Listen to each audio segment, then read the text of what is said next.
Hi, it's Nicole, and I'm back with another scrapbook layout, this time featuring the Jack of All Trades release from Spellbinders. I started off playing with the playing cards back design, which is a better press plate. This was the first time I had pulled my better press system out to play with, and I was kind of surprised at how easy it was. I think I struggle with the glimmer, and this was super easy. So I played around with some tone on tone kind of colorways. You can see the back side of this here. And I tried it with some white pigment ink, and that was like instant yes, I love this. When I first saw this collection and like all of the components, I was really drawn to this and the little like people dies, which we'll get to in a second. And I ended up doodling like a bunch of different ideas for some cards. And then I remembered a couple years ago, a friend of mine was going to be in town for a like work thing. So I went and picked her up from the airport. We ran some errands, just kind of had some fun. And this collection is very playing card themed. So to me, I started thinking about things like game night. I think it works really well for Vegas type themed stuff. So I was really excited about that because that's kind of my area. So this was just a really unique collection, and it was so fun to play around with. And when I was planning my layout and kind of coming up with a color scheme, I wanted to do something different than the traditional colors that you normally see with like royal playing cards, where it's like the dark red, dark navy, black, gold. This being a layout of a day out with me and my friend, I wanted to kind of play into the more feminine colors. So I went with like a medium pink and a pale pink. Both of these are from a like mixed bundle of cardstock from Spellbinders, and I really loved how both of those colors looked with the white ink from the Better Press plate. And then this I think is my favorite out of the entire like suite of products. This is the reversible Royal Court. There are so many dies in this one. I love building things from dies. You got if you're new here, you have a lot of catching up to do on my channel. If you are an OG and you've been here for a while, you know I love a good tedious die builder set, florals, that kind of thing.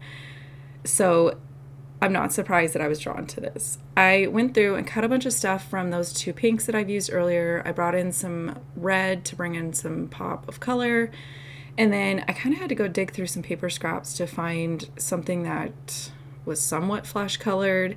And then I ended up going with this. It's a little bright to be a blonde, but the yellow worked out. I found a brown. So I'm basically building myself and my friend.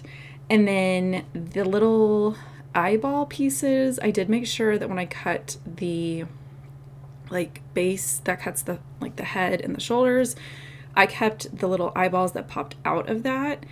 And I'm going to show here in a second, instead of running that back through with like a dark colored cardstock, I am just going to do a fiddly tedious task, and I grabbed a black marker. I think this is, yeah, it's a Copic. And I just grabbed my like pokey tool to kind of hold them down, and I just colored them. This to me seemed like less work than running it through to get some dark colored eyes. And then these are gonna inlay super easy into both of these girls. I love how just by changing the colors, you can kind of play up so many different things with this. I have like a full sheet of like ideas that I wrote down, and I'm just kind of waiting for a break in my schedule that I can just sit here and play around with these a little bit more. I want to make some cards. I think these are just so fun, especially for something like a birthday. So I just kept building these up, kind of playing around with the different colors. I did go ahead and I cut some of these pieces with a gold cardstock. This is also from a mix of like gold cardstocks from Spellbinders.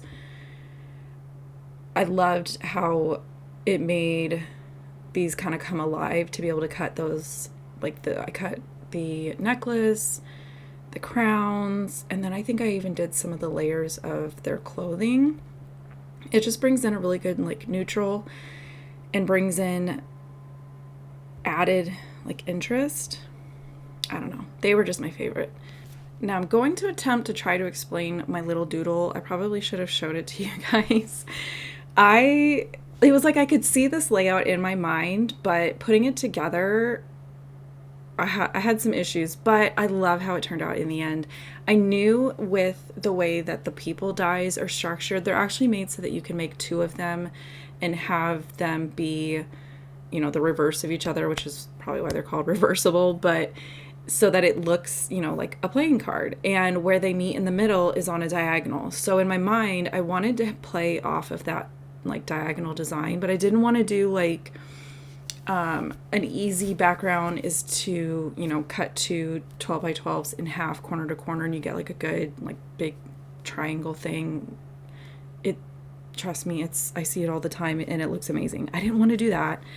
So I doodled like having almost like the corners were peeking out was my plan. I am explaining this horribly. I'm so sorry. Anyways, and I really wanted to use these, which these are the Kaleidoscope Noble suits, and there's 3 of each. So like there's 3 hearts, 3 diamonds, 3 spades, 3 clubs, and they do this really pretty layered look.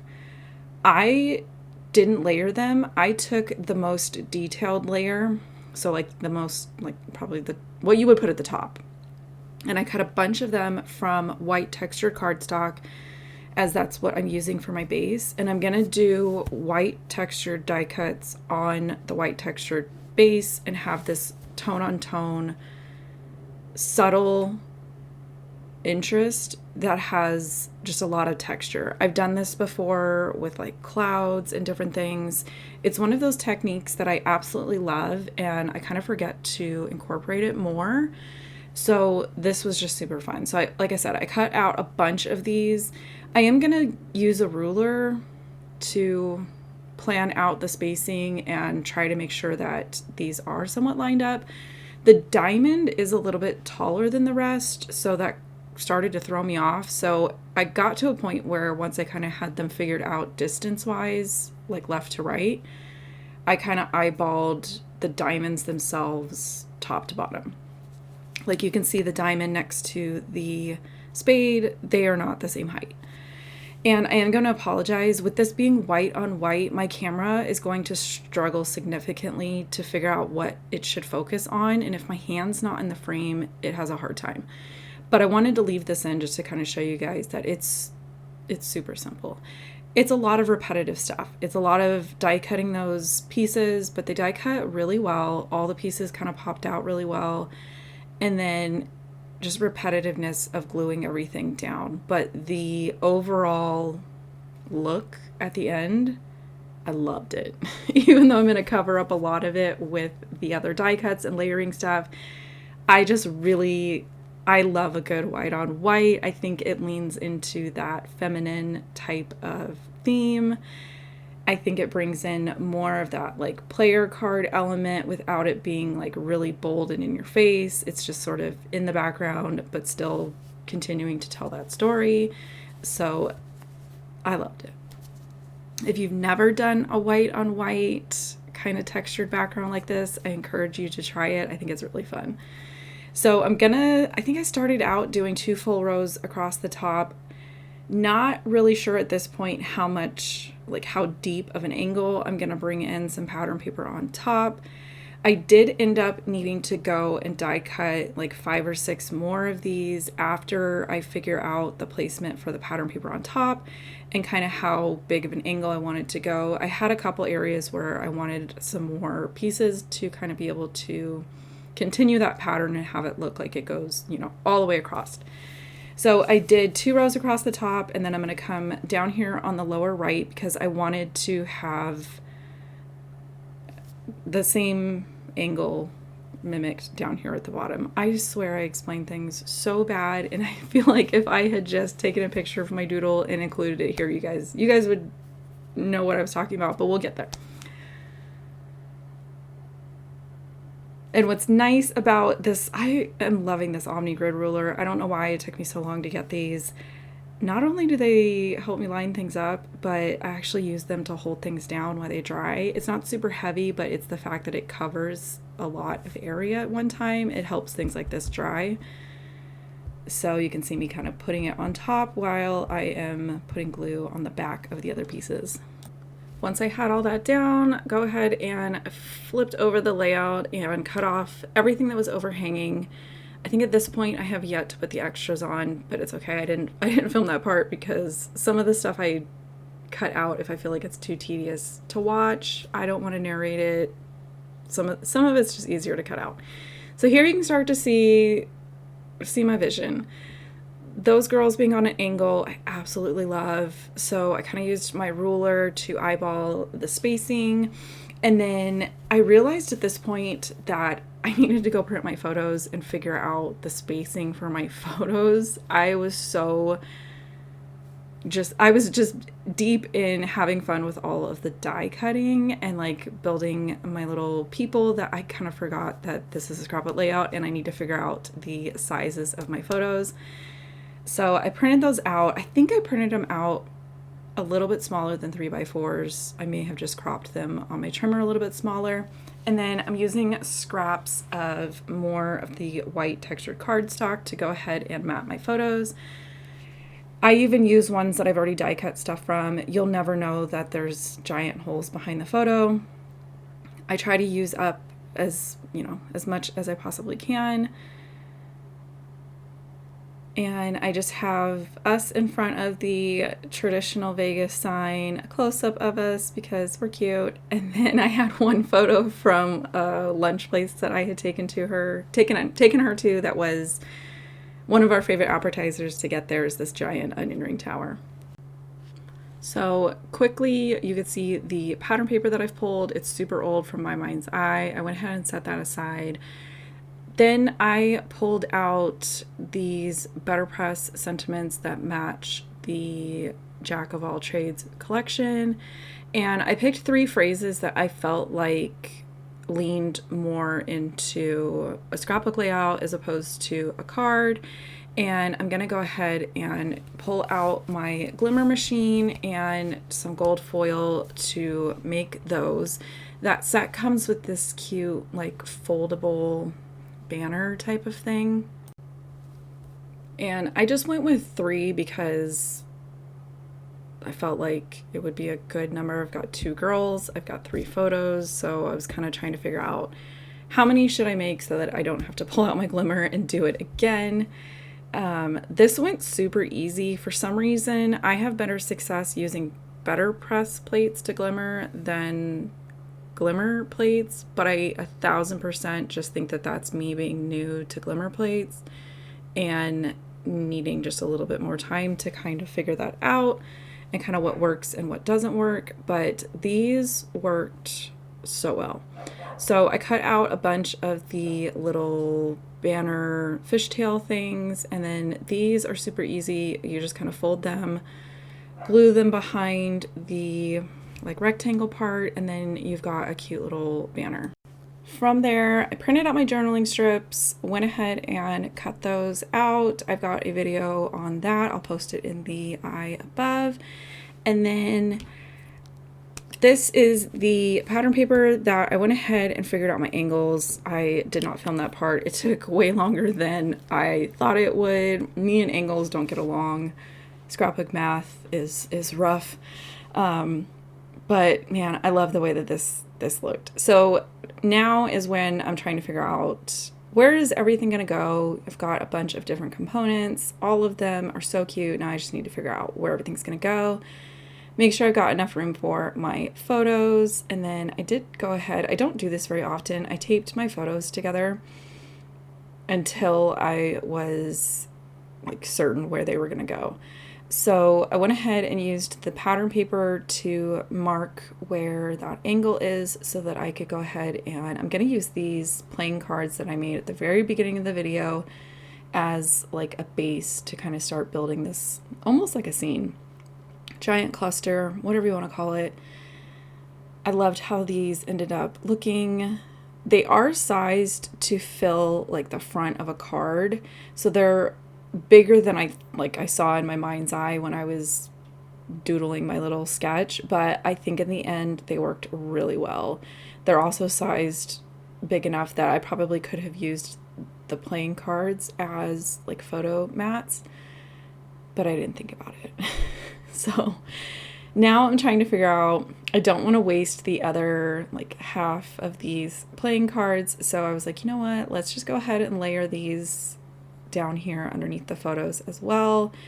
I didn't realize until I went to take the photos of the layout that they are the same order as the top. I probably would have switched them just to bring in a little bit different, not have same kind of going on. But in the kind of just chaos of putting everything together and having fun with stuff, I wasn't paying attention. So I started putting some of those cute little banners that I made, and then I was like, wait. Before I start filling in with different pieces, I need to make sure I've got enough space for the journaling that I printed out. So at this point, I quickly figured out, nope, I need to bring everything down just a tiny bit because my journaling, I would think, is 5 or 6 strips long. Yeah, 6 strips long. So I want to make sure that I've got room for that. Ultimately, that's, you know, the photos, the journaling are the important part. Everything else is, you know, the fun part. I would say that this layout doesn't technically have a title. I just kind of let those banner phrases almost be like 3 mini titles and just the overall layout speak for itself. I could have fit a title on here, but when I got done with everything, I just felt like adding anything more was going to take away from the overall layout. Once I got everything where it needed to go, I did feel like it was missing something. So one of my go-tos is to grab some floral die cuts from Spellbinders, and I believe I mixed 2 sets. I'll put them on the screen. And I just took the same color papers that I was using for the 2 queens. So I've got that light pink, the dark pink, the gold, and I just started assembling a bunch of different floral pieces. Not a whole lot of rhyme or reason, just what looked good in the moment. And I'm going to use these to kind of tuck in and fill in those areas. And again, it's going to go back to sort of supporting my theme of this being like a feminine type of layout. And I don't have like a good rhyme or reason to how many I cut, what colors. I just tend to die cut way more than I need. And then as I'm adding to the layout, I'm looking and saying, I think I need something light pink here. I think I need something gold here. I think I need to bring in some white here. And I just dig through my little tray and find something that's going to work. And I don't worry about having extra die cuts, especially if something like this that I pull out a lot. So what I do is I just put these in a little tiny baggie and I tuck them away with the die cuts when I'm done and I'm putting all my supplies away. And so here you've got my completed layout. I'm not going to make you watch me fiddle with florals all day. We got some detail shots. Reminder, anything that I have used that I can link, I will put it in the description box down below so you can go ahead and find that stuff. And if you're new here, I'd love for you to subscribe and continue watching my channel. And hopefully YouTube will recommend you something good to watch here as well. And come back soon for another video.